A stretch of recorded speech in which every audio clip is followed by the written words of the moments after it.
So with all this entrepreneurial fire, you'd expect to see a matching explosion in wealth.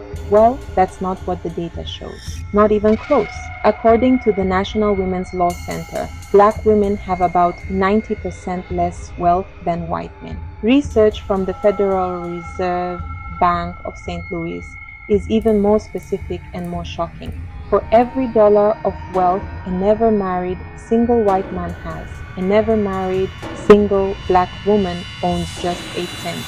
This is the great paradox. Black women are building businesses at a historic rate, but they aren't building generational wealth. Why? Why isn't this incredible entrepreneurial success translating into real economic power? It's not for a lack of drive, and it's definitely not for a lack of brilliant ideas. The truth is, there are invisible economic barriers, systemic walls that were built long before they ever filed for an LLC. In this video, we're going to expose those barriers. We'll break down exactly why the fastest growing group of entrepreneurs is still not rich, and more importantly, what we can do to finally tear those walls down.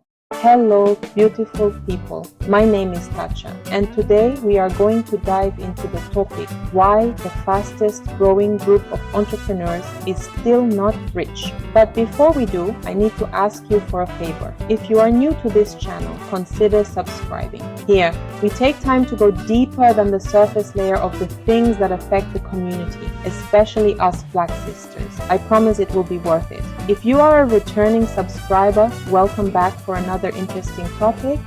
I hope you are enjoying it so far and that you have gained some practical knowledge and, better yet, question things more deeply for a better perspective.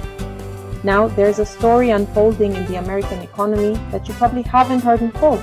It's a story of explosive growth, relentless ambition, and staggering innovation.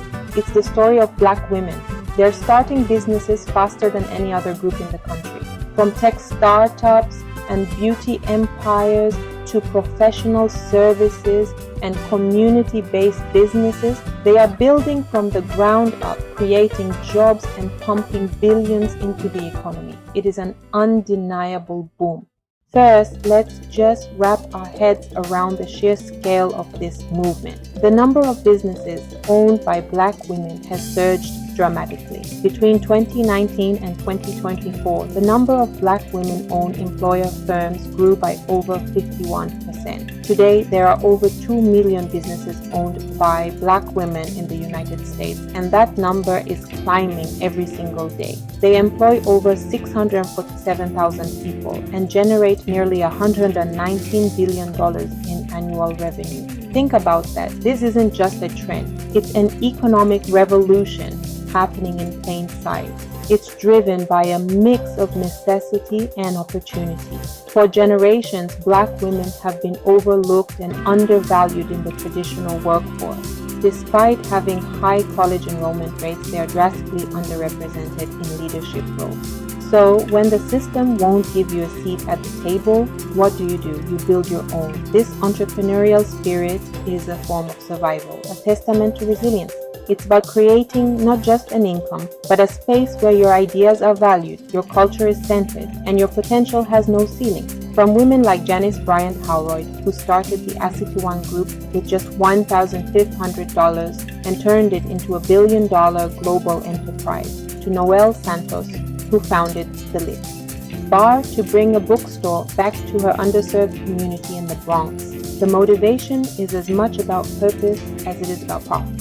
They're solving real-world problems, creating products for communities that have been ignored, and building the world they want to see. The ambition is there, the work ethic is there, the innovation is undeniable. So where does the story break down? If Black women are creating businesses at record speed, why is the finish line, generational wealth, still so far away? The answer lies in the hurdles they face before the race even begins. to understand this wealth gap, we have to look past the surface level success and examine the cracks in the foundation. It's not one single issue, but a series of interconnected barriers. Let's call them the invisible walls. The first and biggest wall is the capital desert. A business can't scale without money. It's the fuel. But for Black women, the wells are practically dry. Studies consistently show that Black entrepreneurs are denied loans at a much higher rate than their white counterparts.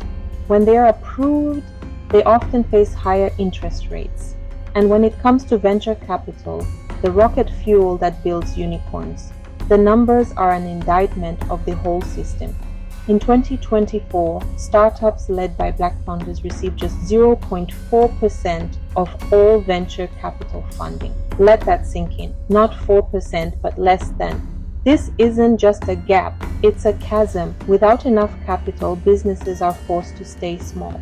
While there's been significant growth, the average revenue for a business owned by a Black woman is about $47,500 to $300 a year, compared to over $192,000 for all women-owned businesses. It's not because their ideas are worth less, it's because they are chronically undercapitalized. They can't afford to hire a big team, launch a major marketing campaign, or build out the infrastructure needed to compete and grow. They are often forced to be solopreneurs, which leads to burnout and stagnation. And the second invisible wall is the network gap. In business, your network can be your net worth. Early funding often comes from friends and family rounds. But what if your friends and family don't have access to that kind of wealth? The median net worth for a Black household is just a fraction of a white household's. An inheritance, a common source of seed money, is far less likely for Black families, and when it happens, is typically much smaller. This network gap extends to investors. Getting access to venture capital is often about a warm introduction. It's about knowing somebody who knows somebody. This creates a closed loop where money circulates within privileged, predominantly white and male networks. Black women are often on the outside looking in, without the social collateral to get that first meeting, no matter how brilliant their business plan is. The third invisible wall is systemic devaluation. This starts long before a business is even an idea. On average, Black women are paid only about 66 to 69 cents for every dollar earned by white, non-Hispanic men. Over a 40-year career, that adds up to nearly $1 million in lost earnings. $1 million that could have been saved, invested, or used to start a business. This pay gap is a direct pipeline to a capital gap. On top of that, businesses founded by Black women, especially those serving Black communities or centered on Black culture, are often dismissed by investors as niche or too small. Their market is misunderstood and undervalued. Their expertise is second-guessed. This bias, whether it's conscious or not, starves innovative businesses of the resources they need to prove their mainstream potential. Look, these are hard truths, and hearing them can be frustrating. But admitting there's a problem is the first step to fixing it. If you believe this conversation matters, and if you believe we need to change this reality, take a second right now to hit that subscribe button and join our community. We need your voice here. So, the walls are high, but they are not unbeatable. This story doesn't end with oppression. It pivots to empowerment and action. The question isn't just why this is happening, but what now? First, we need systemic change. This is bigger than any one person. We need policies that level the playing field. This includes things like mandating salary transparency to help close the wage gap that drains seed money from Black women before they even get started. It means strengthening anti-discrimination laws in banking and holding institutions accountable when they fail to lend equitably. It means supporting and expanding federal programs like the Minority Business Development Agency, which are designed to provide resources and capital. But we can't just wait for the system to save us. So, the second part of the solution is already happening. We're building our own tables. We're seeing a powerful rise in Black-led venture capital funds created specifically to invest in underrepresented founders. Funds like Fearless Fund and Backstage Capital were built by women of color, for women of color, because they get the market and see the talent that traditional VC firms are foolishly ignoring. Crowdfunding platforms are also becoming a game changer, allowing founders to go directly to their communities for support while keeping full ownership of their companies. Entrepreneurs are creating their own ecosystems of support, mentorship, and funding. Organizations like Black Girl Ventures use a unique pitch competition where the community directly funds the founders they believe in. We are not just asking for a seat anymore. We are building our own room with our own money on our own terms. Finally, there's the power of community and individual action. This is where every single one of us comes in. For the entrepreneurs watching, price your products and services based on the value you provide, not what you think a market will bear from a place of scarcity.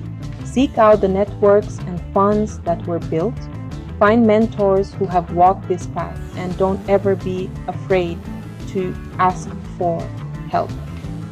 For everyone else, allies, consumers, and community members, your dollar is your vote. Support Black-owned businesses intentionally, consistently. When you see a crowdfunding campaign for a Black woman founder, chip in if you can, and share it even if you can't. Amplify their stories on social media. Demand that the companies you work for and invest in have real measurable programs to work with Black women-owned businesses. Change happens when we decide to make it happen together.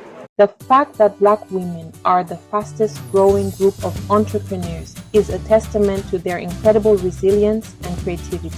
It shows that even when staring down a system that has historically shut them out, they choose to build. The problem has never ever been a lack of talent, ambition, or great ideas.